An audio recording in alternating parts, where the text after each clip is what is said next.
Hi, I'm Danielle Hartman, and welcome to another episode of Port in PA. Breweries are essential to the development of a community, whether it's a city or a small town. In this episode, we visit Urban Village Brewing Company in Philadelphia to learn how this brewery that's not quite in Center City and not quite in the suburbs has built a big following in one of Philadelphia's most interesting neighborhoods.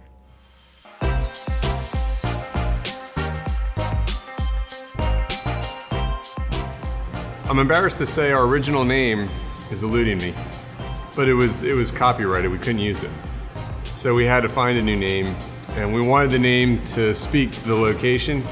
So there's a book about Northern Liberties, and the author in the foreword describes it as an urban village, which in city planning and what have you is a really apt description of not just Northern Liberties, but really the Piazza generally, where it's, you're not in Center City, but you're not in the suburbs either, but there's a lot of crossover.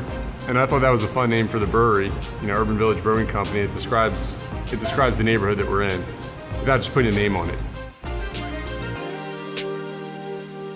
Northern Liberties is a section of Philadelphia just north of Old City and close to the Delaware River. It originally, going back hundreds of years ago, was essentially the first Philadelphia suburb. It's now a city. It's gone through many, many changes over the years.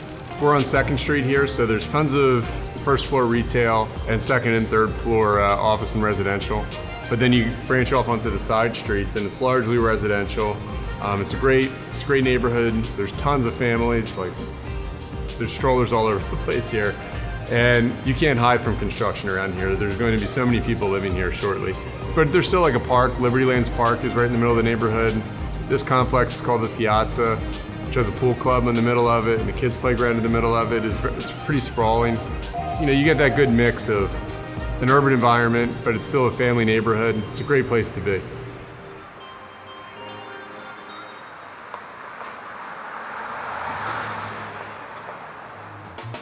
So we used to vacation in California a lot and check out a lot of the breweries up and down the West Coast there, and that was a lot of the inspiration for what we did here. Our plan was to cultivate just a great atmosphere that would be relaxing, have a big outdoor patio, have amazing food to pair with a ever-changing variety of beers. And so that's what we've accomplished. We have more seating outdoors than we have indoors. Due to COVID, we now have an even enhanced outdoor space with heating and coverage from the rain and sun. Our food menu is anchored by a naturally leavened pizza dough. While we were working on beer recipes, we were also working on creating a mother yeast that we've kept alive for years before we ever even opened. And so all our pizza dough is naturally leavened. In addition to the pizza, we have great sandwiches, salads, appetizers, we have smoked wings, you name it. And then we have an ever-rotating beer list. Obviously, hoppy beers were my go-to, so there's a lot of hoppy options. But we do everything. We started playing around with the fruited sours a little bit. We have a German lager line that's almost always on. We do a Pilsner line. We do have wheat beers, stouts, you name it. We want you to come here and really just have a cool experience of trying out all the things we have to offer, whether it's the food or the beer, and then also be in an environment that's really laid back and fun, and you can kill a few hours and really enjoy yourself.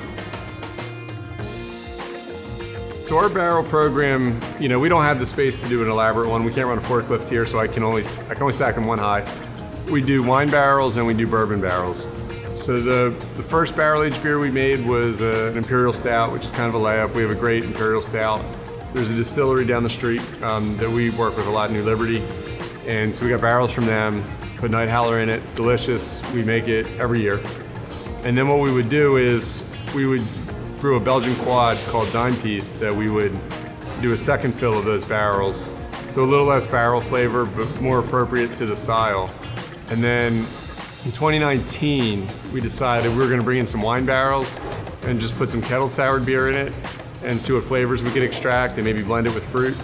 And we were going to release that. Our anniversary is June 1st. We're going to release it for the 2020 anniversary.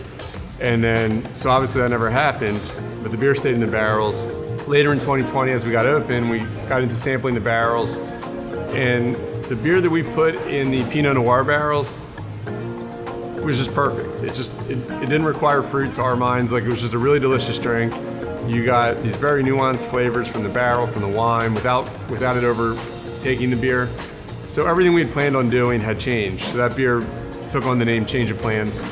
and we released it later in the summer. It was a big hit, everybody loved it. So we're doing another batch of that. And I think our intent now is to have 2 wine barrel aged products and 2 whiskey barrel aged products.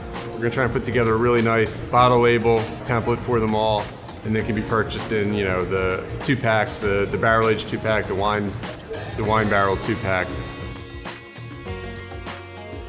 We would love to do a more sprawling brewery somewhere outside of the city, just where we can take up a lot of space. We do so much in this really small space, and it's very challenging. If we could have a more full-sized brewery, we could keep up with production better, have a much larger scale barrel program, do all the things that we feel a little bit limited with by our space. And we package beer, we do a little bit of distribution out of here, but it's very challenging in this really tight space. And we never intended to do that. So if we could do a second location to alleviate all those stresses, that's what we would like to do. And we're kind of looking for sites now that fit all the things that are important to us, which is to have the big outdoor area, to have the large space. We want to be able to do outdoor events. We want to have almost a 1-acre field where we can do things of that nature and have enough parking to accommodate all of that.